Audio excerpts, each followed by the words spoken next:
It's J-Moore, the very best reviews. Tell them none can contest, we gon' stretch the views. Weekly commentary on the shows you can stream. From sports to shoes, reviews, we the best in the city. It's J-Moore. What's up, everybody? This is Jay, and this video is about Power Book 2 Ghost Season 2 Mecca, the Global Snitch. Now, he ain't just a regular rat, he legendary like Pizza Rat. And what we done seen is that in this last episode 9, we finally get to know a little more background about Mecca. And not only is he a rat, but he's tied into this game of power pretty deep.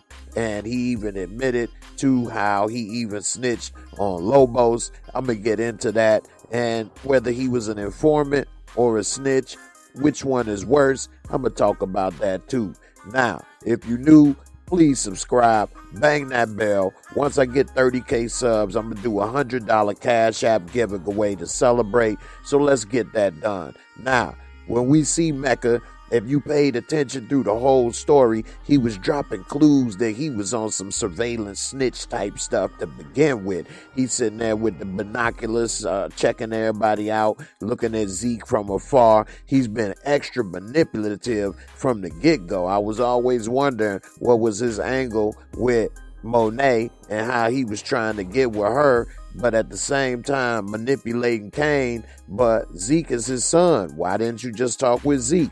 Because he wanted to get them trapped into his web of lies and snitching and have control over them. Kane, being the dumbest of the bunch, had no idea because that do-rag was on too damn tight. He wasn't able to think clearly.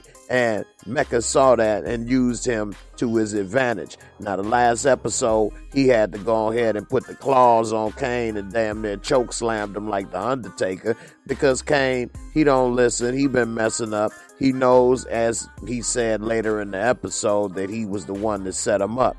Now, he made Kane put his fingerprint on his phone, and that way he can keep track of him. That right there, and that type of mentality is fed behavior, wanting to be able to track, be the eyes and ears, and be big brother. Now, he had his hand on there. I thought he was about to make little nubs of his fingers right up in there, little sausage fingers, but instead he took his fingerprint, tracked him, and for some reason Kane decided that that was enough to hold him there, because all you would have to do in reality is you could still leave. Just leave the phone behind. Don't bring the phone with you. But that dude couldn't think past, out of a wet paper bag, so he never thought about that.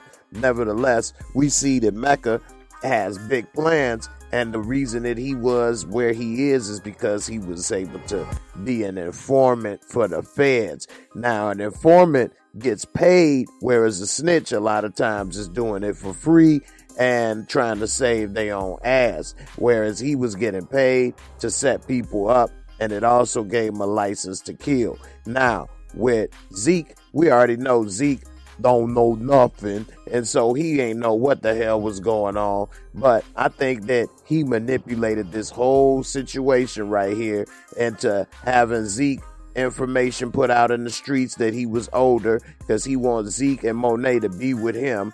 He also, while he was there with them at Sunset Park over here, this old fake wannabe Rucker Park below the rim instead of above it, he over here making the phone call, trying to let people know either that he is there to set this up and manipulate this situation with the gunshots, or he got caught by surprise by people that want his ass dead. I think it may be more of he got caught by surprise by either GTG or the Maronis or other people, because he a snitch. It could be anybody that wanted his ass dead. And normally when you trying to do something like this, you wouldn't have it where your people that you want, Monet or Zeke, could have got shot.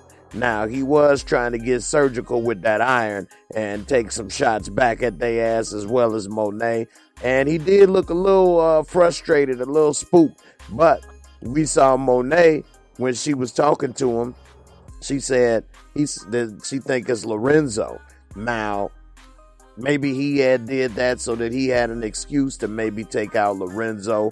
But I don't know how he wants to do that. But he definitely is the type that want to eliminate competition or anybody that may mess up his plans. as we've seen him choke out, kill people. He even killed Chef Def.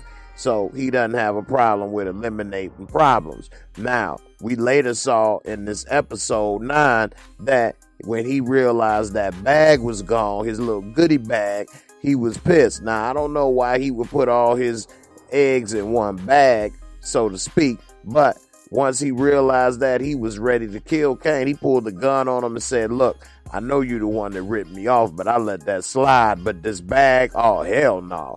Now, what the hell is in this bag, we later find out, but why is he letting Kane slide with ripping him off? I guess he didn't realize Monet had something to do with that. Now, he ended up putting the tracking device on Kane, and he had a tracking device in that bag as well. He tracked the bag to Stansfield. And then he realized, okay, Tariq done came up and, had something to do with his stuff. And, of course, that shows that Kane had something to do with it, because how would Tariq know he had anything or get into his organization or whatever? So he told Kane to stay there, don't move. Kane, after Mecca leave, talked to Monet, told her what's happening. She said warn Tariq like Pop from the barbershop. So he did go ahead and text Tariq and let him know Kane knows about the bag, he on the way. So for some reason, Tariq never looked in the bag after the heist to see what was in it. For all he know, it could have been a book bag bomb or something. It could have been Bin Laden's little duffel bag for all he know. So he go in there, he see paperwork, and he also find that they had passports and everything. So I guess Mecca was preparing to get out of town with everybody as well. And Tariq, he starts to realize and everything that maybe this dude may be a little more deep involved with some other stuff, because as he was going through all the paperwork and everything, he found a tracker, but he didn't break the tracker like I thought he was going to do. He ended up putting it to the side, because once he found the paperwork from the U.S. government, then he realized, okay, this dude is connected somehow with, the government snitching, and he ended up using that to his advantage, because, a rat always got their balls in a vice. They always trying to take that cheese like Pizza Rat. And so we didn't really get to see all of the paperwork there. I don't know what it was saying. Maybe he was an informant testifying against somebody, and Tariq took pictures of the paperwork, which was smart as a backup.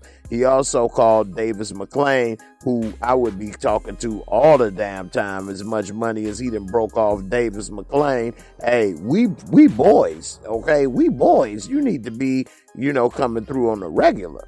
So once he come back from taking the bag somewhere, we see that Mecca is in the room. And so he got the pistola out. He ready to check Tariq, but Tariq was calm because he knew he had something that he wanted. And he's saying, where the bag, you trying to be slick, this, that, and the other. And Tariq was calm, and he told him, hey, I know you a snitch. And hey, I know a lot of people would love to find out where you are. And he said, so what do you want? Tariq said, I want $2 million in an offshore account with a fake name. And so Tariq was bold right there. I don't know how much $2 million gonna do for him, considering Davis hitting him for $1 million every other weekend. But Mecca listened to what he had to say, and then he got pissed because the balls on this kid. You got my stuff. You got the leverage on me. He ain't really used to having somebody leverage on him. Of course, Tariq got shook like fake booty meat. And once he had him hemmed up with the gun to his head, he damn near smacked a couple of, tidal waves in that ocean on the top of his head of waves. But he told him, you think you're worth 2 megs? Hey, he was pissed. So he said, look, all right, say I do this. I hook it up. I'll give you the money, whatever, but you don't get nothing until I get that bag. And so I'm wondering exactly where did Tariq take it. I'm thinking either he took it to Davis or to Effie, or hell, he could have just put it in another room inside the school, and nobody would have known. Mecca wouldn't have known because the tracker was out. So the real key to this right here is that Mecca, right before he left, said, you know what? You know, when I was in the military, we was over in Georgia, and he's talking about in Europe. He said they took some of the best of us, and we trained different groups or whatever to infiltrate and this, that, and the other. And he said, you know, we had a price, and it was off to the highest bidder. And at the time, one of the highest bidders was Lobos. Yeah. And he looked at me, and he knew I had a price, and he was right. And before he realized it, I sold him to the feds for my freedom. And so Tariq sitting here listening. I don't know if Tariq really would know who Lobos is, but the key was, he said, yeah. And before Lobos could find out that I was the one that sold him out, your pops killed Lobos. And he said, you know, when you see your pops in hell, tell him I said good looking out. Dante said good looking out. He also dropped another bombshell while they was conversating, that he knew that Tariq killed his pops. Now, I don't know how he knew that unless Monet told Kane, and in side conversations, Kane told Monet, but he a rat. Some people figure he may have ways to figure stuff out. I'm not sure. But the Lobos connection was actually a pretty nice little detail that they threw into the show that I thought was kind of cool. But Lobos, he was a big kingpin, and I still think was the best big bad in the Power universe. We saw him for more than one season. He was on different areas where he had the cartel expanded in New York as well as California, Mexico, and it seemed that Lobos had his stuff together more than any of these other connects.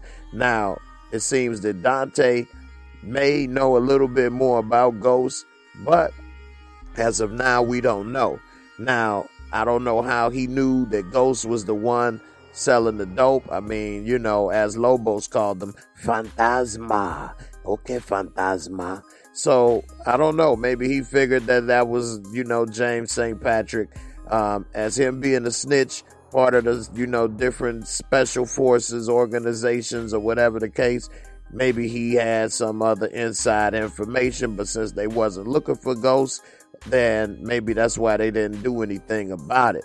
Another key is that he had a plane full of coke, which the CIA did fly in a lot of stuff like that.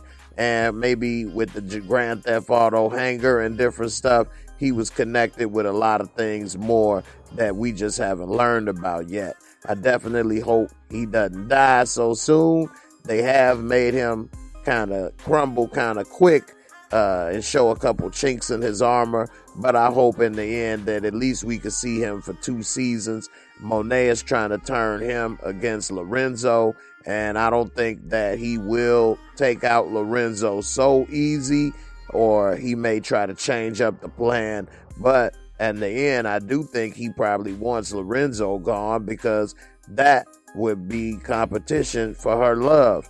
And he wants Zeke and her even her kids to be with him.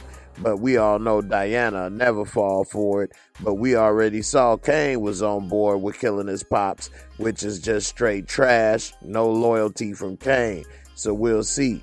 In the end, I think that we see that Mecca is not just a snitch, but an informant, and that he has been able to get away with murder, literally, which helps his cover to take down big crime organizations, as well as he's been paid handsomely. Just like, for example, in Snowfall. Now, Teddy has been able to kill people to protect the mission, live well, make money, live the way he wants to, buy a building, office, whatever the case. Now, he doesn't try to do too much, because he is still technically a FBI agent, CIA agent rather, I should say. But at the same time, remember in the very first season, his friend that was a CIA agent was doing cocaine. He ended up dying of an overdose, sleeping with women, making money, living the flashy life. Teddy also is allowing Avi as well as Franklin to make a lot of money and live a flashy life. So who's to say Dante isn't somehow similar to one of those type of characters, and he's able to live that flashy life because he's protected?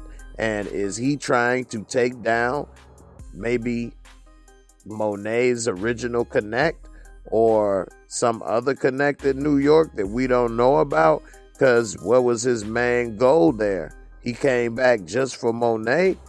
I still kind of find that hard to believe, and I think that he was working to take out somebody else.